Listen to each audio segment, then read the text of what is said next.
Jadi kalau hajatmu pengen kabul, kamu pengen duit, kamu pengen rumah, mintanya ke siapa? Ke Allah. Pakainya apa? Sholawat.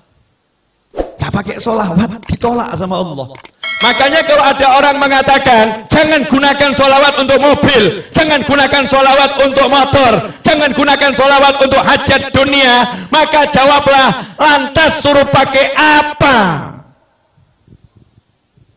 Kalau nggak pakai minta sama Allah, suruh pakai duit, suruh pakai kerja, suruh pakai usaha, suruh mengandalkan ikhtiarnya, melupakan Tuhannya. Ajaran siapa ini? Ini bukan ajaran Nabi Muhammad SAW. Makanya orang yang nggak punya duit kalau udah kenal Allah, kenal Rasulullah, nggak ada yang pesimis, optimis. Nggak punya duit pengen beli mobil, jalan di kampung lenggak-lenggok. Ditanya, kemana? Showroom. Ngapain? Beli mobil. Duitnya ada? Belum. Nah terus proses sholawat. Tahap awal, sholawatin dulu. Sholawatin. Dianggap orang stres. Ini yang normal ini. Yang anggap stres itu yang stres. Bener. Apa? Nanti akan saya jelaskan. Serius. Yang kedua. Dalil tidak terbantahkan. Dan ini yang punya Habib dan Kiai serta murid-murid dan kawannya. Yang lain nggak punya. Cari cek itu, cari di Google nanti. Kalau nggak percaya, di Google kalimatnya pakai bahasa Arab. Ya. Satu-satunya amal yang tidak ditolak sama Allah hanyalah sholawat. Yang lain nanti dulu, cek, recheck, tolak, terima, tolak, terima. Kalau sholawat langsung diterima. Meskipun kamu riya, meskipun kamu ujub, tetap diterima. Itu yang namanya sholawat. Habib, Yai, masa bisa sholawat mengalahkan sholat? Nah ini pemikiran gak beres ini. Jadi kalau sholawat bisa mengalahkan sholat, seakan-akan ini sholawat sesuatu yang salah. Nah, sholat itu ibadah, sholat itu ibadah. Kalau ada ibadah yang pahalanya memang secara khusus bisa lebih besar dari ibadah yang lain kan ya luar biasa. Dan yang namanya sholat itu bagiannya adalah sholawat. Paham? Jadi kalau nggak ada sholawat tidak ada sholat. Ini harus dipahami. Sabar. Pelan-pelan. Step by step. Biar nggak gagal paham ya. Ayatnya, innallaha wa malaikatahu yusalluna 'alan nabi ya ayyuhalladzina amanu sallu 'alaihi wa sallimu taslima. Allahumma shalli wa sallim wa barik alaihi. Setiap mau mulai maulid dibaca enggak ini? Dibaca kan? Ayat ini dibaca. Coba diterjemahkan. Inna, sesungguhnya, innallaha, Allah bersolawat kepada Nabi, wa malaikatahu, dan malaikat-malaikat Allah bersolawat kepada Nabi. Hai orang-orang yang beriman. Siapa yang manggil? Allah. Allah manggil siapa? Alladzina amanu. Siapa yang beriman? Anda beriman, saya beriman, kita beriman. Kita dipanggil oleh Allah Subhanahu wa ta'ala. Ya ayyuhalladzina amanu sallu alaihi wa sallimu taslima. Allahumma salli wa sallim alaihi. Hei orang-orang beriman, kalian semua tanpa terkecuali sholawat dan salam kepada Nabi yang banyak dan yang baik. Betul? Ayat ini turun kepada sahabat. Sahabat orang yang paling paham bahasa Arab. Sahabat orang yang paling paham bahasa Arab. Makanya jangan belajar Al-Quran dari terjemahan. Gak pernah sampai nanti. Belajar Al-Quran dari ulama. Gak bisa dari terjemahan. Subhanallah. Nanya sama Nabi sahabat. Amma salam qad arafna. Kalau salam kami udah tahu ya Rasulullah caranya. Assalamualaikum. Tahu salam. Wa kaifa nusalli alaik. Tapi kalau salam, kaifa. Mas sholah sama kaifa sholah itu beda. Kalau mas sholah, apa itu sholawat? Bentuknya apa? Bentuk. Bentuk. Tapi kalau kaifa, itu bagaimana caranya bersolawat. Paham? Sahabat tidak pernah mempertanyakan bacaan sholawat.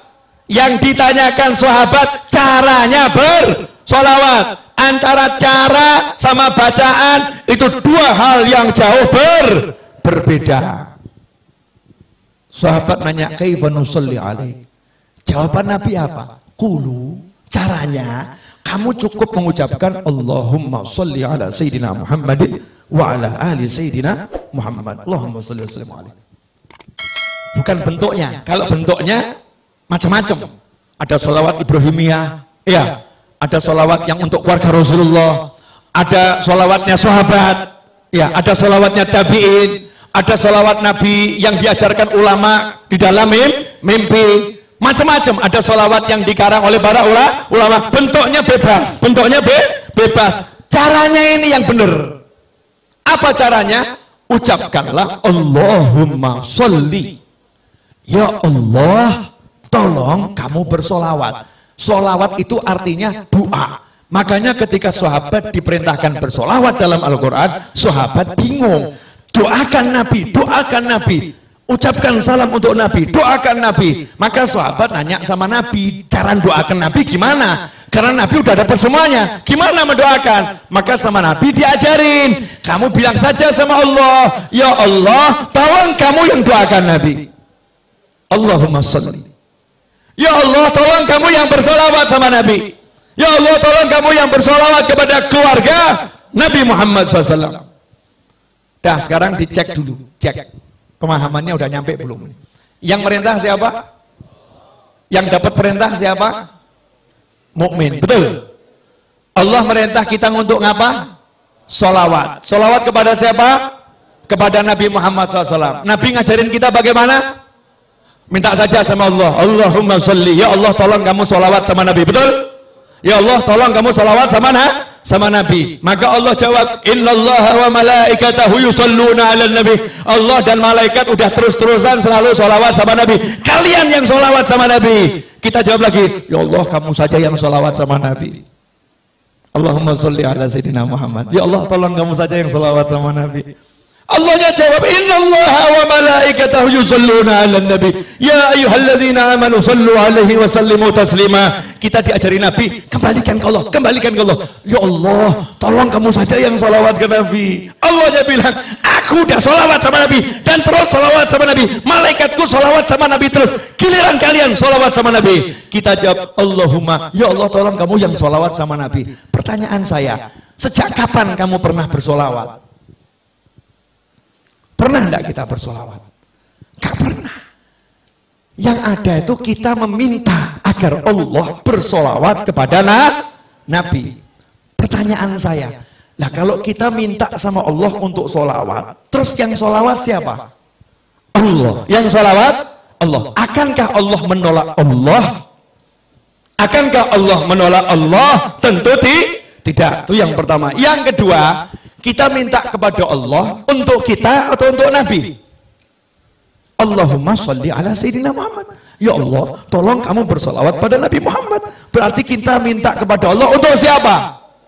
Untuk Nabi. Lah kalau ada orang minta buat Nabi, kira-kira sama Allah diterima atau ditolak? Dan mintanya kepada Allah, ya Allah, tolong kamu, saya minta kepada kamu sesuatu untuk Nabiku, untuk kekasihmu. Tolong ya Allah, kira-kira sama Allah dikasih atau nggak dikasih? Dikabulkan atau nggak dikabulkan? Kenapa? Untuk kekasih Allah semua diberikan oleh Allah. Makanya kamu riak, kamu ujub kalau minta untuk Nabi Muhammad SAW pasti diterima oleh Allah Subhanahu Wa Taala. Jelas? Nah, bagian asiknya di sini. Akhirat. Bab duit. Ini sebetulnya rahasia para wali. Nggak boleh di-share seharusnya. Cuman malam hari ini dan bulan ini bagusnya di-share. Karena di Indonesia lagi banyak orang pusing. Harus dikasih ilmunya biar nggak pusing semua. Biar pusingnya terarah. Pusingnya terarah. Begini loh. Masih ingat cerita Nabi Muhammad SAW ketika menceritakan dahulu di zaman Nabi-Nabi terdahulu ada 3 orang yang berteduh di dalam sebuah gua, kemudian ada batu yang jatuh dari atas menutup mulut gua. Ingat kisah itu? Kemudian mereka berusaha mendorong batu yang besar itu, mendorong batu yang besar, mendorong batu yang besar. Ternyata batunya tidak bergerak, betul? Jangan dilanjutkan dulu ceritanya. batu besar didorong, nggak bergerak. Seharusnya ini urusannya dorong atau traktor? Traktor, betul ya? Urusan batu ini kan urusan traktor, paham? Kamu mau beli mobil, duit nggak cukup, uang nggak cukup. Seharusnya urusannya apa nih? Ngutang ya? Minta tolong sama orang, ditambahin duitnya, betul? Tapi ngutang siapa yang mau ngasih? Nggak ada yang mau ngasih. Ini dorong nggak bisa, siapa yang mau nolong? Wong terkunci di dalam, nggak bisa. Maka minta tolong kepada Allah Subhanahu wa ta'ala. Nabi mengajarkan mereka 3 orang yang minta tolong ini masing-masing berkata, ya Allah, saya pernah punya amal yang begini. Kalau amal itu kamu terima, ya Allah, tolong geser batu ini, betul? Maka bergeser batu sedikit. Yang kedua ngomong yang sama, bergeser batu sedikit. Yang ketiga ngomong yang sama, bergeser batu sedikit. Akhirnya cukup untuk lewat 1 orang, 1 demi 1 keluar. Artinya batu yang menutup tergeser, hajat terkabul. Karena ketiga-tiganya bertawassul dengan amal yang diterima oleh Allah Subhanahu wa ta'ala. Itu untuk nabi-nabi terdahulu. Untuk kamu, Rasulmu udah ajarin. Jangan yang nabi terdahulu, Nabi Muhammad SAW.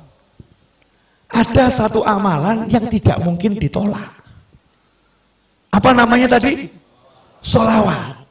Makanya pinternya Habib sama Kiai. Sengaja saya terus sebut Habib sama Kiai, Habib sama Kiai, biar Indonesia paham ilmunya Habib dan ilmunya Kiai, ilmunya Habib dan ilmunya guru.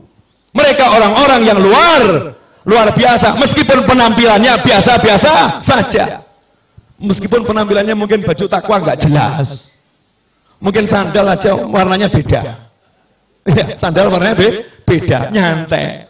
Mungkin kalau dilihat orang ini orang nggak jelas, tapi ilmunya luar biasa. Rumahnya mungkin reot, reot.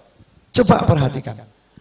Habib sama Kiai dari zaman dahulu kala ngajarin, kamu kalau punya hajat baca nariyah 4444 kali. Selesai nariyah bilang, ya Allah berkat sholawat nariyah kabulkan hajat saya, betul?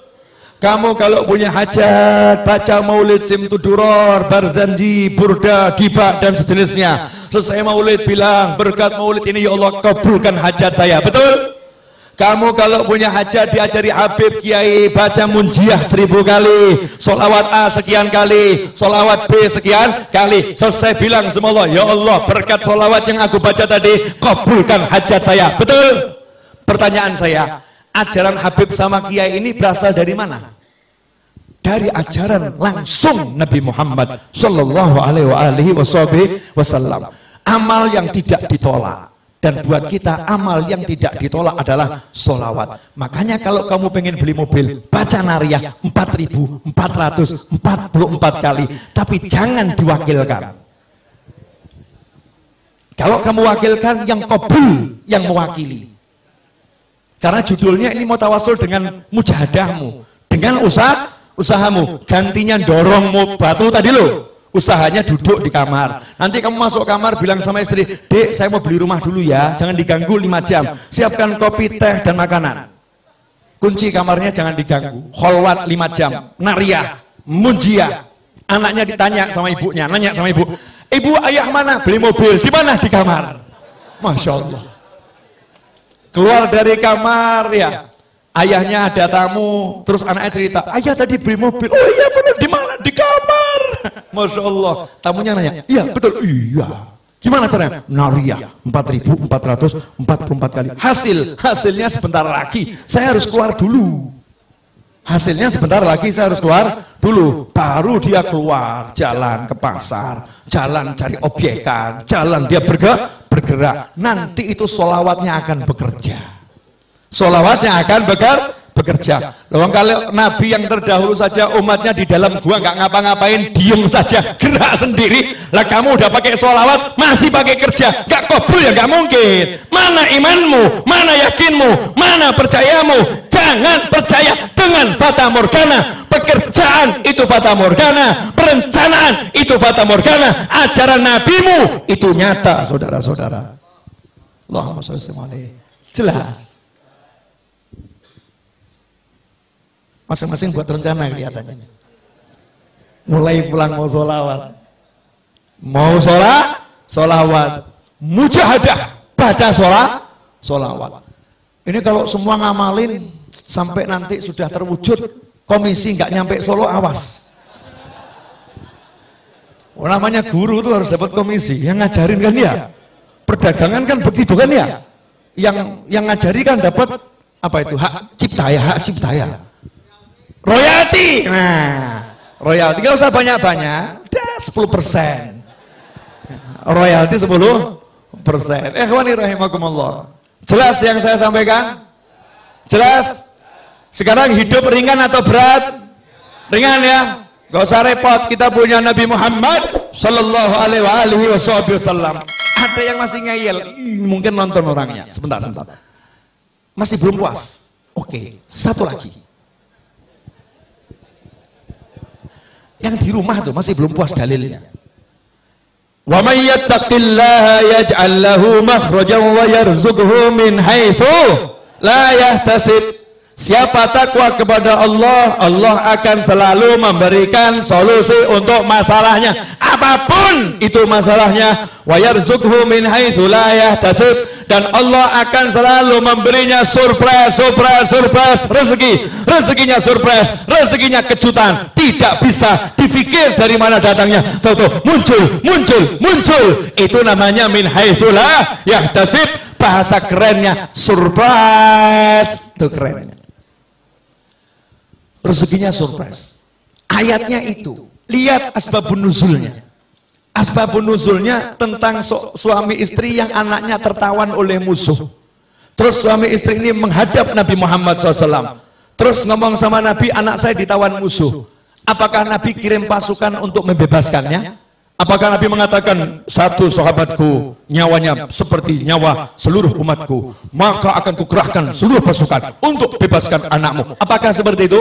Enggak. Nabi mengajari, pulanglah kamu ke rumah, ajak istrimu, bacalah haula wala quwata illa billah. Maka sang suami pulang ke rumah. Sampai di rumah istrinya dikasih tahu. Apa jawaban istri yang solihah? Masya Allah, petunjuk yang luar biasa. Ini anaknya ditawan. Nabi nggak kirim pasukan. Nabi nggak kirim pasukan khusus. Nabi tidak buat perencanaan untuk pembebasan secara zahir. Tapi Nabi ngajari, ucap la haula wala quwata illa billah. Istri ini mengatakan, ini cara yang paling hebat. Ini petunjuk yang luar biasa. Sekarang suami pergi ke tempat kiai, pergi ke tempat habib, penuh dengan yang namanya masalah, kemudian diajarin Kiai Habib, baca Simtudurur di rumahmu setiap malam Jumat, akan selesai masalahmu.